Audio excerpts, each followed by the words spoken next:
Okay, folks, welcome to tonight's show. It's Maddie and I. This is Jay Alejandro, and we have a dilemma. We need to figure out a name for our new podcast, which will be more of a long-form conversation with Maddie and I and possibly some friends about random things that we have to deal with as, what would you say, parents, working class people, dealing with the shit that's going on in the world. Just a variety of things wrapped up in a nice little package of positivity in the face of a shit show. Yeah. So if we could wrap all of that into one interesting little title, what would that be? What do we have in mind? Because we had been looking at a lot of really good names, but we can pinpoint one. What are your favorites? My favorites are... I think the top one for me is Our Kids Gone to Bed. Or what was it? Our Kids Asleep? Our Kids Asleep Our Kids Gone to Bed. There's two variants right there. Yeah. And I personally like Our Kids Asleep. Mm-hmm. I think it's to the point. Mm-hmm. It's kind of nice. We don't even have to say with Jaime and Maddie or anything like that. Yeah, I don't think that's necessary. Yeah. There was a couple that we liked, but they were taken or... Yeah, but those, that's a sign that we weren't on the right path. Yeah. But what else did we have in mind there? Working Class Weekend, Working Class Recap. We're trying to work in the working class. Yeah, the working class. I was actually quite fond of Peasant Pod because it really brought to the forefront some of that class warfare kind of turmoil that we're dealing with right now. Yeah. It's a little it's a little too adversarial, I think. Yeah, our communist friends might appreciate it, but I don't know if it'll play well for the rest of the crowd. Can I take a look? Let me see what else we had here, because we had an extensive list. It took about 45 minutes to put this together while our son played Mario today.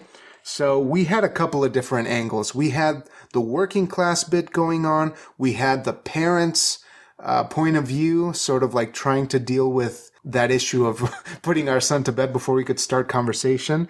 And I thought that there was another bit of just trying to remain positive in the face of all of this nonsense that's going on in the world. Mm-hmm. So we could tackle it on three different fronts. We just got to find something that really captures the core of us. I think we need to still find what it is. Yeah. I think we're still sort of finding it. So it'll be the J&M Untitled Podcast project for now, but we'll see what happens. I think that it's all about discovery, maybe not in like a sexual nature, but more in an intellectual way to see if there's a good name there. Do you want me to rattle off a couple more? Yeah. Okay, so the list is follows.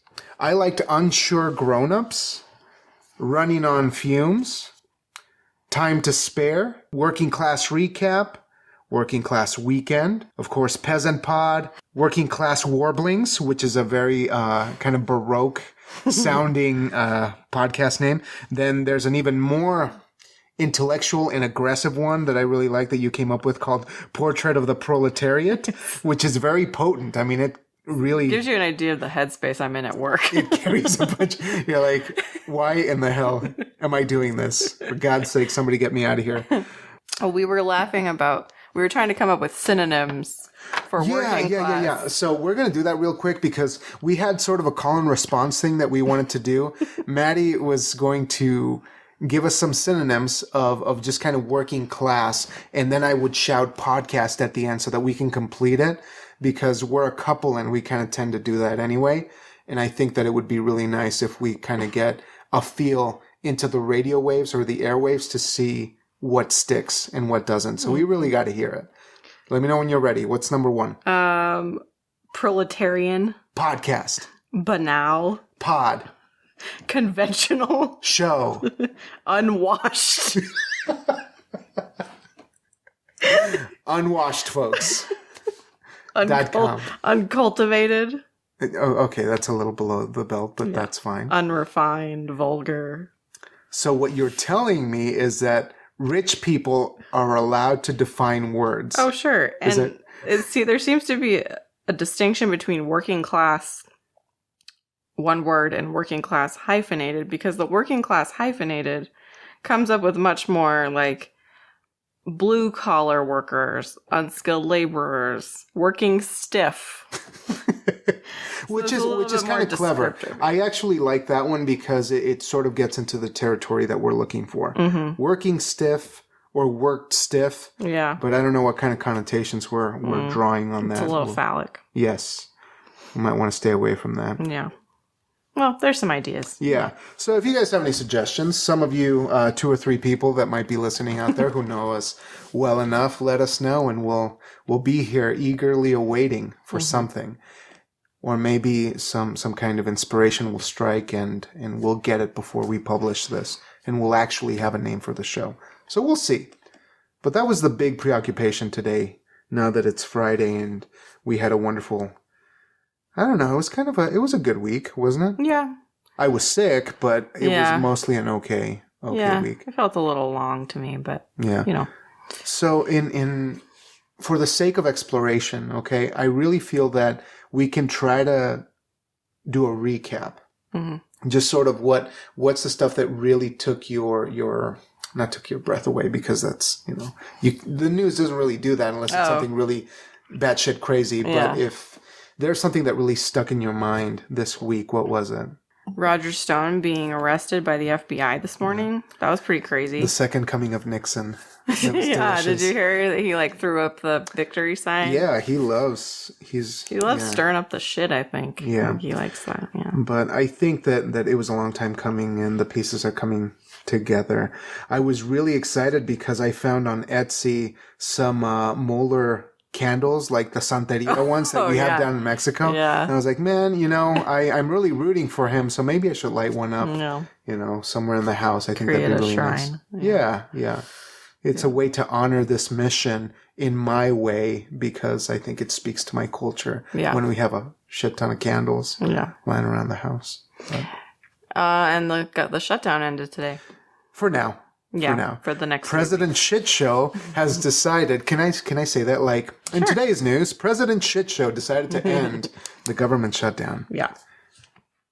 And that's all I got. I mean... Yeah, dot for now. That's all there is, We'll see what happens. And it's a temporary... It's a stopgap bill. Mm-hmm. It's not a permanent thing. I mean, honestly, I have zero confidence that if they can't do something in 2 months...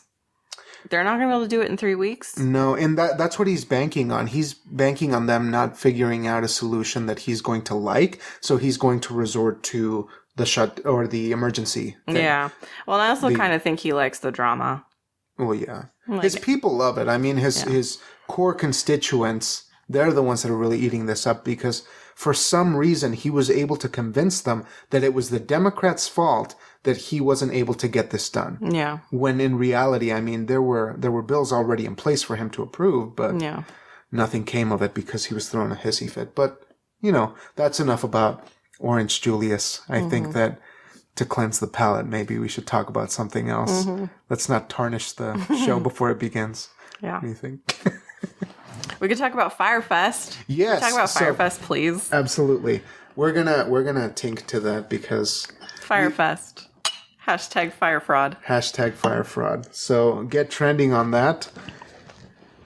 Maddie and I had a wonderful time watching this train wreck of a documentary. Not because it was put together in the wrong way or whatever, but the content was just insane. We had a really interesting perspective on it. So what do you think? There's 2 documentaries, which is very interesting, I think. Mm-hmm. Netflix did one. Yeah. And Hulu did one. Yeah. We watched the Netflix one first, because that was the one I knew about. Mm-hmm.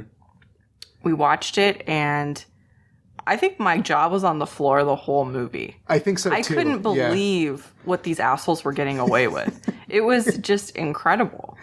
Yeah. I felt like... This is going to sound ridiculous, but it felt very tragic to me. Like you knew what was coming the whole time. There was a lot of dramatic irony happening in that documentary where it was like, how do these people think that they were going to get away with this? Mm-hmm. And ultimately, when it got to the end of it, I was just completely floored, but sort of fulfilled in a way. Like justice was served and it felt good, but also in a way, you knew that the people who were buying into it were also going to get their sort of, what do you call it, comeuppance, or sort of that, like the fans, the people who really wanted to go to that festival. Yeah. And I feel kind of bad being judgmental of somebody, but of these people, but they really are like so easy to hate. You know, the sort of entitled white 20s, you know, what Christina P. would describe as what's going to happen tomorrow kind of people who are just living frivolously at the expense of their parents' wallets. And it feels like... Tickets to this festival were $4,000 on the low end. Yeah. So it wasn't like you could just go to this, you know, on a whim. Like, it took planning. You had to, I mean, you were literally flying to the Caribbean for 3 days to go to this festival. So it took planning. It took a lot of money. And these kids, I mean, essentially, they were kids. I mean, they were misled kids. They, you know, and that's kind of where I feel empathy, is that they are young. Mm-hmm. They were taken in by this beautiful, you know, that ad they did. They did this really incredibly lavish. Yeah. And it was so indulgent. Engaging. And it welcomed all of the desires of these young people who just want to belong. Yeah. And that was the interesting thing. One of the interesting things that I really took from this documentary was that meme page called Fuck Jerry that's been around forever. Yeah. They were so popular in that space that they formed their own marketing agency. Yeah. Because people were looking at them like, how are you doing this? How is this possible that you can have this much traction within a really desirable group? And they really kind of just took that and ran. And the fact that they were behind that Netflix documentary sort of spoils it a little bit, or taints the show. Mm-hmm. But that's why we really got the other side of it. And I really appreciated that there was that other perspective on the Hulu show. The Hulu documentary was, I guess it was produced by a third unaffiliated party. I believe so. But that one's tainted too, because they paid Billy, what's his face? Oh, right. They paid the main guy to do the interview. McFarland. Billy McFarland. Yeah. But I did think... Who you thought looked like Seth MacFarlane. Yeah, which is funny because they have a similar name. But I thought that the Hulu documentary was a little bit more fact-based, or maybe not fact-based, but it was more... The Netflix one felt very emotional. Mm-hmm. It felt like you were following these people, and you could see it on their faces how fucked up this situation was. Yeah. Even if they weren't admitting it, which they weren't until the very last minute. Uh-huh. You could see on their faces how, like, scared and just they knew this wasn't going to work. Right. But whereas the Hulu documentary was more like, this is what happened. This is what you guys did, and you knew what you were doing the whole time. Yeah. Right. So I thought that the two, like, watching them both, I think is a great...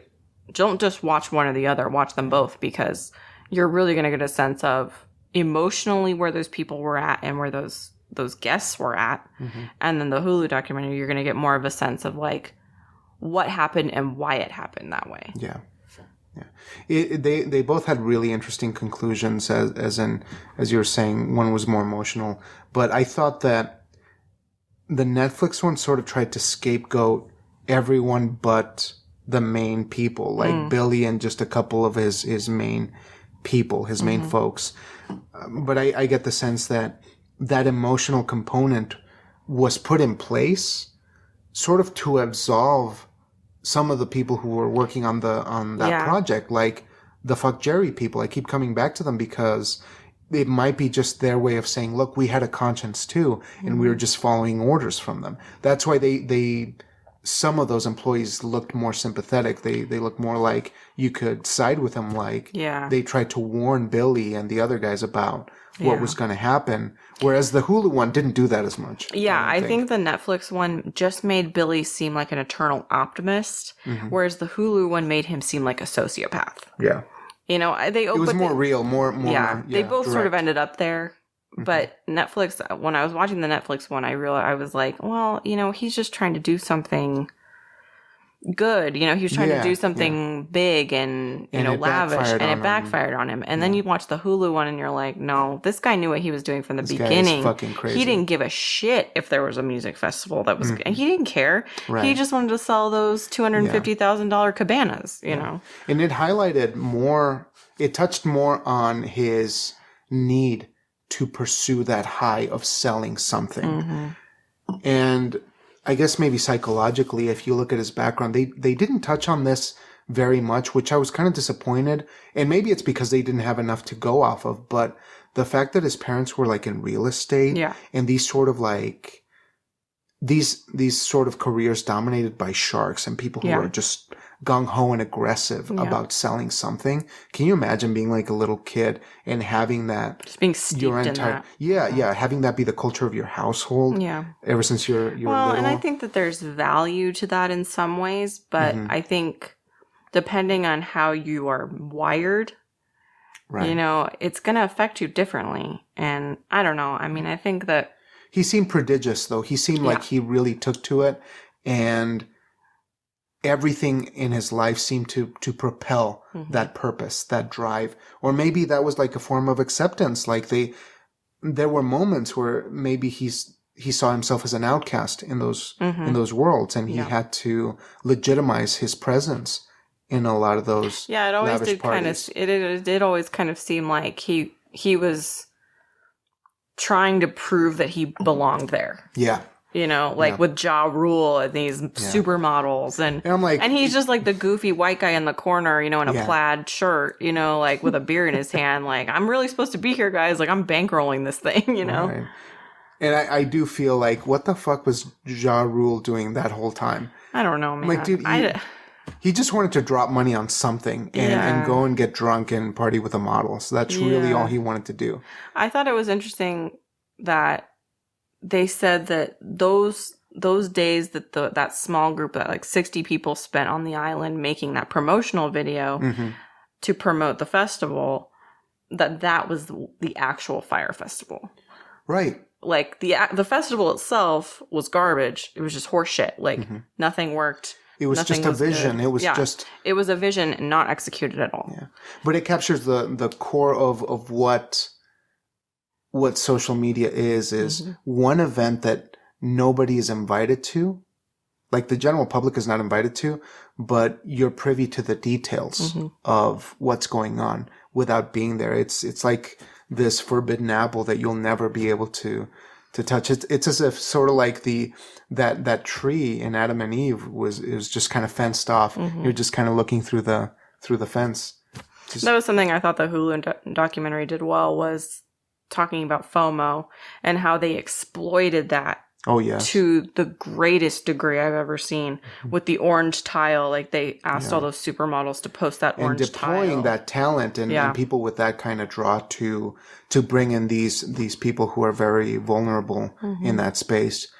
And to be honest with you, you know what I did is right after that documentary, I downloaded that app and I started clearing my Instagram, the public Idlewind Instagram of pretty much all of these kinds of people who are looking for the numbers, who are looking to keep a tally of how popular they are. And a curious thing that I learned, which I think is worth mentioning, is my rule in that profile is to follow anyone who follows me back. I figure it's a common courtesy. You know, if somebody's interested in pushing that follow button, why not? I'll extend the same courtesy and we'll see what happens. But there's people who have their accounts set up, and I don't know how they do this, where the moment you follow them, they unfollow you. So their tally gets lower of the people that they follow, and their followers gets bigger. So that's why you have these people with like tens of thousands of followers and only like following 300 people or 1,000 people. And it's just cementing that idea of, look at how many people are interested in me, and I don't have to be interested in anyone else. Which I think is a curious thing, but I only learned that once I downloaded that app, and I'm like, forget you. I'm gonna unfollow all of y'all.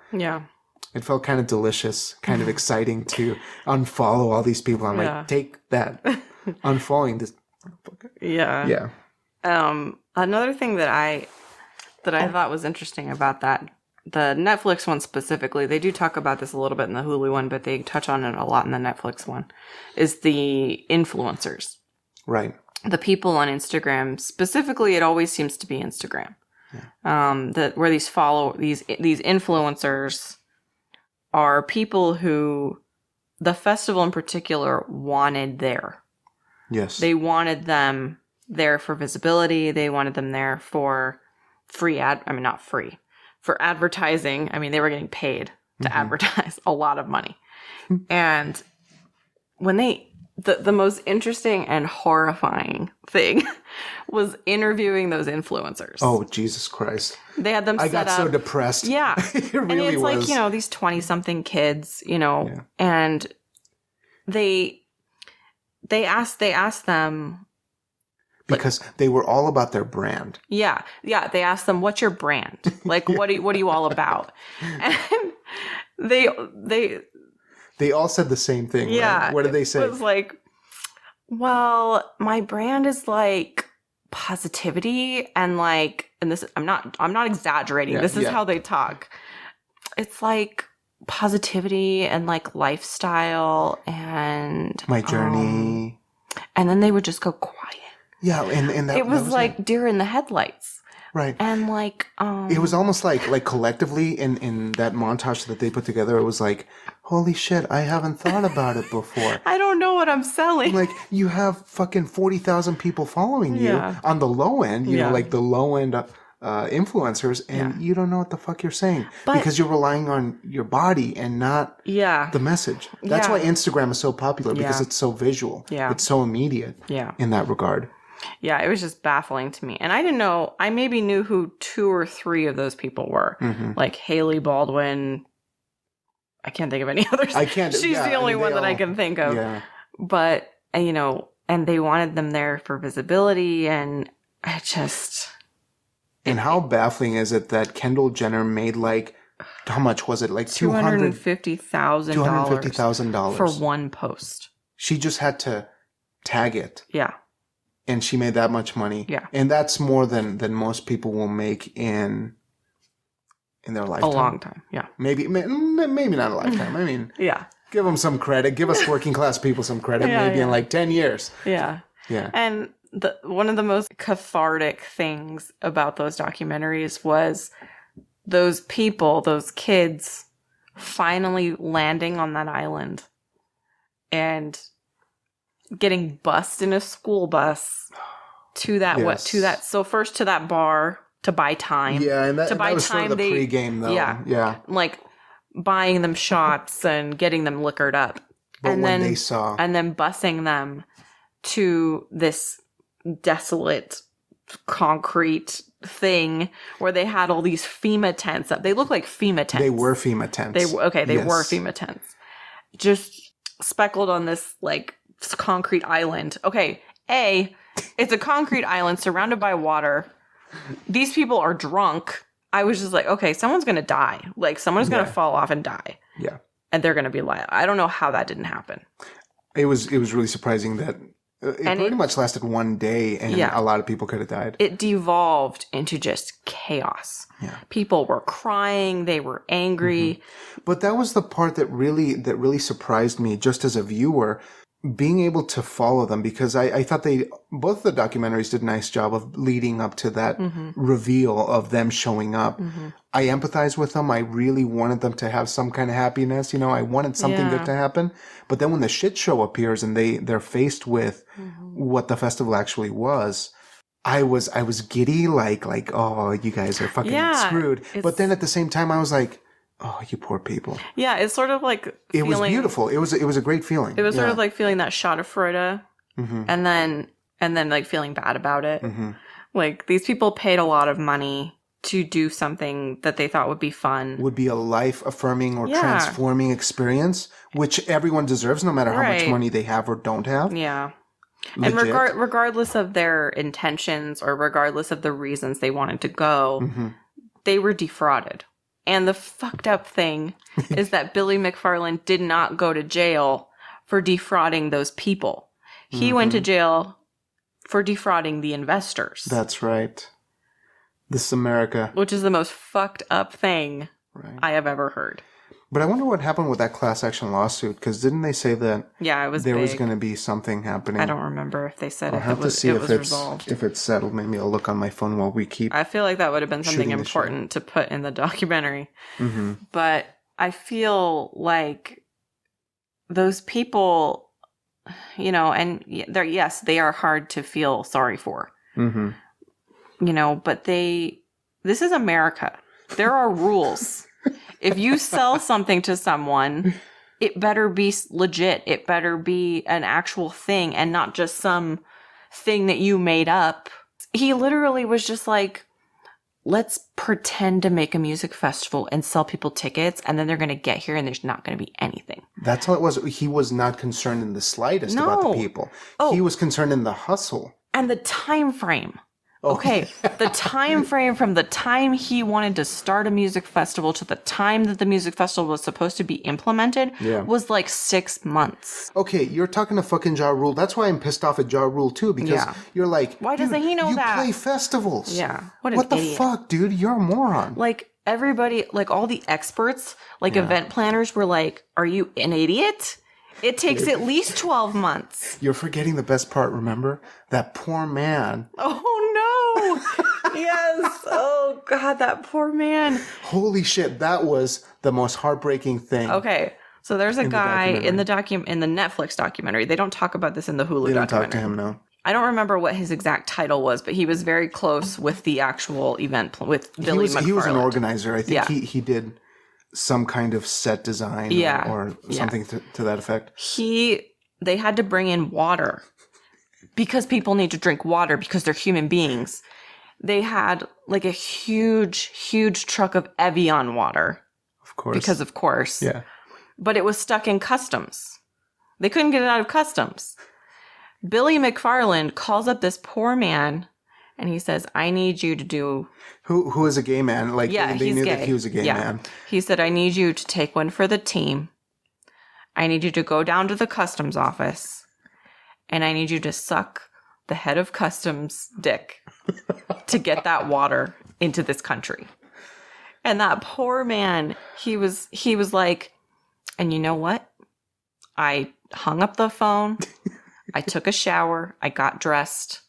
And I drove down to that customs office with every intention of sucking that man's dick. And don't spoil it, so we'll leave it so that whoever's watching... Yeah, you'll have to watch the documentary to find out if he actually had to do it or not. Yeah, but that man was just brilliant. I wanted to give him a hug. Like, I felt so bad for him. He was incredible. But that's another thing, like, all of these people who were involved with him, with Billy McFarland, who's the main agitator...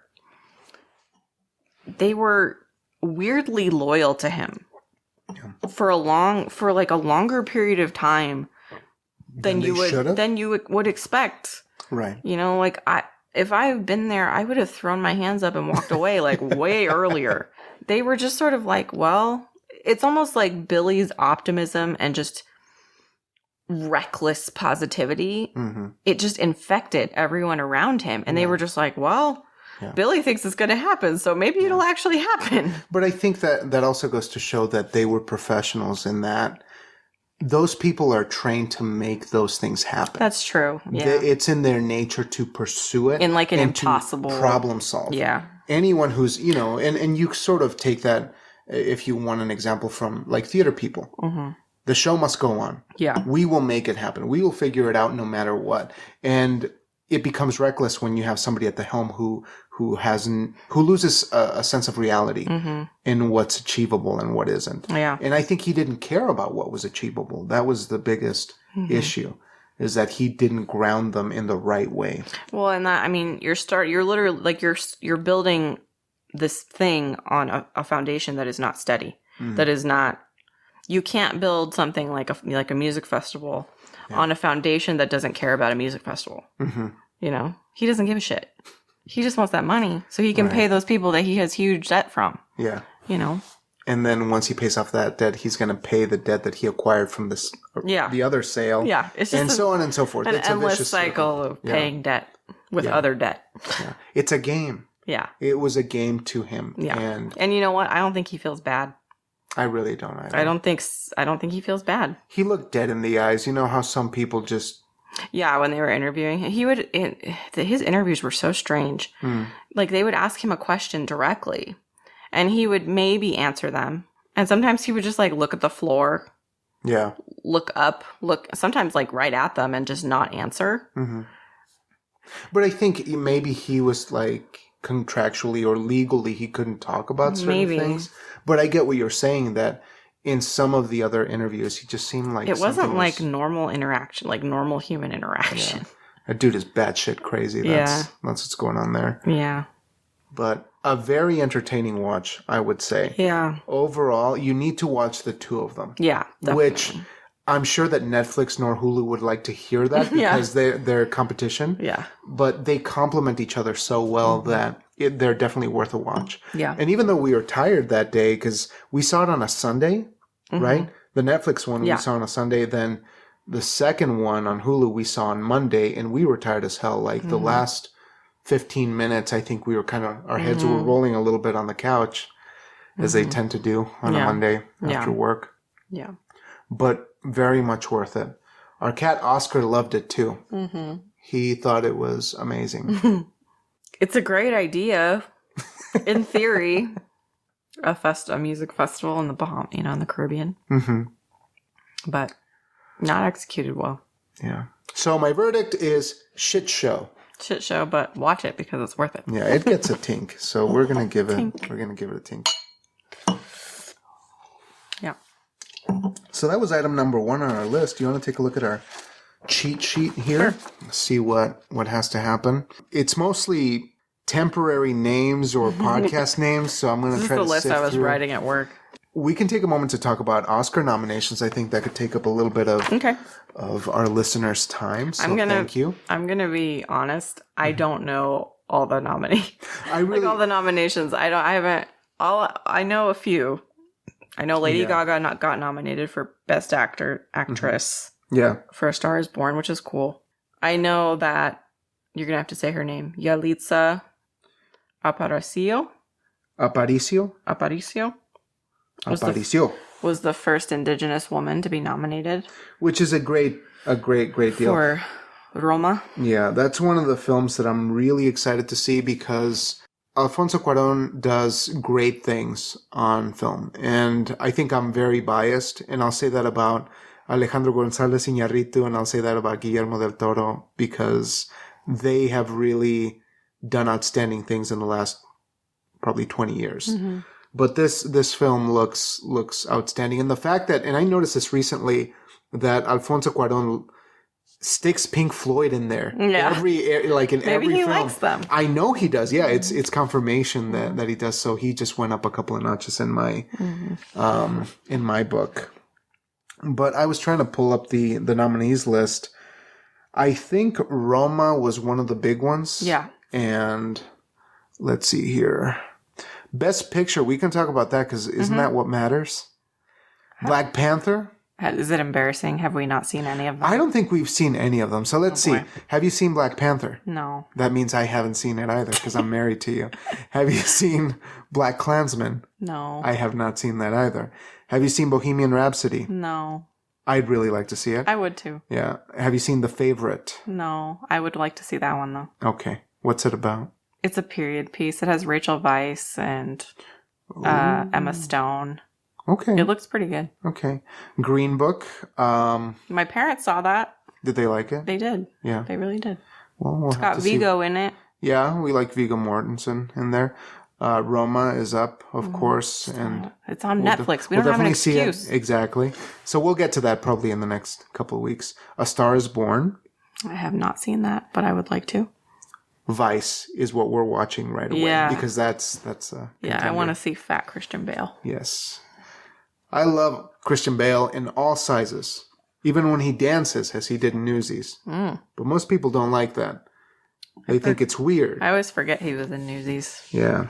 Did he sing? I think he sang a couple of songs. Yeah. We tried to watch Newsies. There's like a new There's version a Broadway on Netflix. version, yeah. We tried to watch it to see if our son was interested. And he wasn't. And to be honest, neither was I.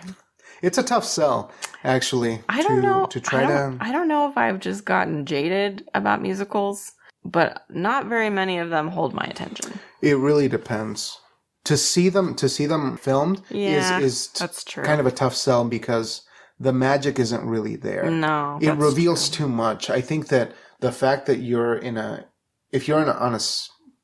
auditorium experiencing it, it feels more alive, more intense. It's also really awkward because the camera gets too close. Yeah.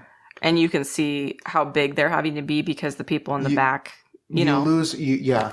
It just doesn't read. It reveals doesn't too read much. as film. Yeah. Yeah. But I still love musicals, and we actually tried to watch an opera on PBS. When was it? Okay. Yeah, let's This is a free ad for PBS, who does not need it because it's public broadcasting.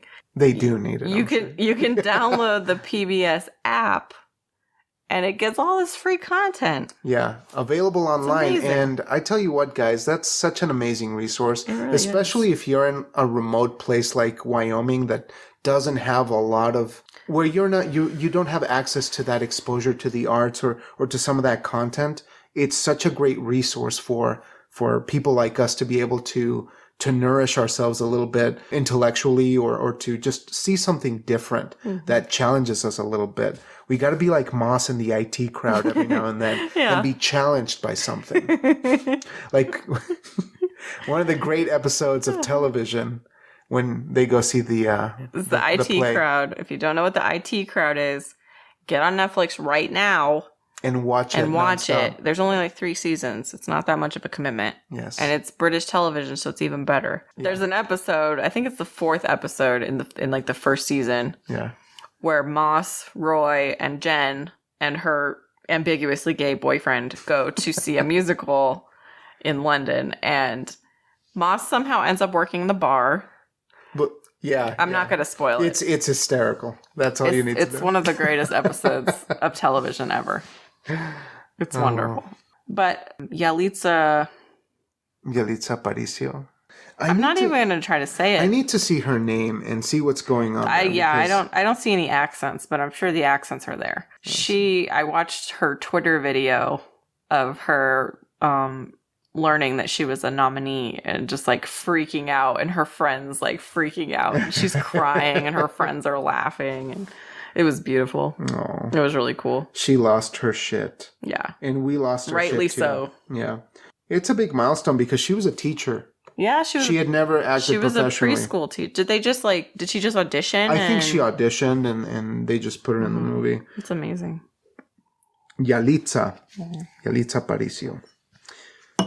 Plays a maid of Mixteco heritage working for a doctor's family in Mexico City during the early 1970s. What's Mixteco? Mixteco is native Mexican, I imagine. Mm-hmm. But there was a lot of turmoil in the 70s in that time. So it's going to be really interesting how he navigates that, like trying to make something that was really difficult for the whole country and to kind of narrow it down to that family and that dynamic. So I'm really excited to see how that works, how he makes that happen. I felt woefully ignorant watching the trailer. Yeah. Eventually I figured out, yes, that's Mexico City. Yeah. In an earlier era, I didn't know it was the 70s. Mm-hmm. Although the Pink Floyd should have clued me in. Yeah. I didn't know. I didn't know about the political turmoil. Right, but it's, if you're an American, I mean, you're not privy to a lot of that information from another country unless you really dig deep. But that was a difficult time because I'm not entirely sure the reason for the protest, because my mom would kill me because she's told me a couple of times. But there was a lot of protests and riots between students and the police over a lot of there was just a lot of contentious environments in Mexico, in particular in Mexico City, because that's where the main university was. But that's the beauty of that trailer, is that it's so elusive but so powerful that there's just so much coming at you that it's really kind of a sight to see. It's one of those that you get chills and it doesn't tell you anything about the story. And it's amazing. Well, I guess that's kind of a novelty of movie trailers. Most of the time I watch a movie trailer and I'm like, well, I don't need to see the movie now. That shit. Yeah. I know what happens. I can figure it out. Yeah. Well, then there was like other like happy movies, like Mary Poppins Returns was nominated, and Bohemian Rhapsody was nominated. And... Yeah. Those are the two that I'm really excited to. Well, three. I think my three big ones that I want to see are going to be Roma, Vice, and what did you just say? Mary Poppins? Bohemian Rhapsody. Bohemian Rhapsody. Yeah. But I hear it's too sanitized. Like they took a lot of that. I think it's probably magic. You're probably still able to enjoy You'll it. enjoy it. But to think of the movie we could have had with Sacha Baron Cohen. Yeah. That's kind of depressing. It's kind of a bummer, isn't it? Well, he can make it after they're all dead. Yeah. He'll make the movie he wants to make after they're all dead. I'd watch like a 60, 70-year-old Sacha Baron Cohen playing a Freddie Mercury. The members of Queen are old. They'll be gone way before he's 60 or 70. Yeah. Sacha Baron Cohen would have been great. I think so too. He would have been. He would have done a good job. Yeah. But I'm sure Rami Malek will do great too. Yeah. It's overwhelming right now because I haven't seen very many of the movies, so I feel like we're playing catch up. Yeah. But that's the life of being a parent when your child is commandeering the TV for 10 hours of the day in silence. I'm an expert on We Bare Bears. Yeah. Which is a fine show, by the way, and I've talked about this in the past. I could break down each episode for you. We Bare Bears is an animated masterpiece. It's great. Just regularly, the way they work with their characters is outstanding. We watch a lot of dross. Just children's dross. Children's animation, yeah, there's some shitty content out there. It's real bad. But there are lights among the darkness. Yeah. And We Bare Bears is one of them. Absolutely. Great cast, too. Mm-hmm. Patton Oswalt is Num Num. Dimitri Martin. Is Ice Bear. Yeah. Yeah, it's good. Good stuff. But, babe, what do you want to say? Is there anything else that you want to talk about, or do you want to wrap it up on this Friday night? I think we've covered a lot. Yeah, I think so, too. We've gone above and beyond on this one. Mm-hmm. But sorry, you're going to have No, it'll be okay. I'm going to try to not edit as much. Because on the other one, maybe we'll have some things that we want to clean up. I think I did pretty good on controlling my situation. Yes. We've been working very hard. Sort of my... Oh, I said it. You just said one. Sort of. My crutch words. Kind of, yeah. My crutch words are sort of and kinda. Mm-hmm. And I just revealed it, so now people will be listening to it. Mine are and like. Yes. Those are my crutch words. But we'll get better. Yeah. And that's really one of the amazing things about this is that to be able to share some of these conversations with you, we're able to continue to learn. And we hope that we can reach out to anyone who's out there in the void and make sure that we're making you smile. We're sharing something interesting at the least. Well, we hope that you folks have a wonderful, wonderful evening. And as you go into next week, have a great one. Have a good night, guys. Peace. Do you want to tink? We'll tink out this time around.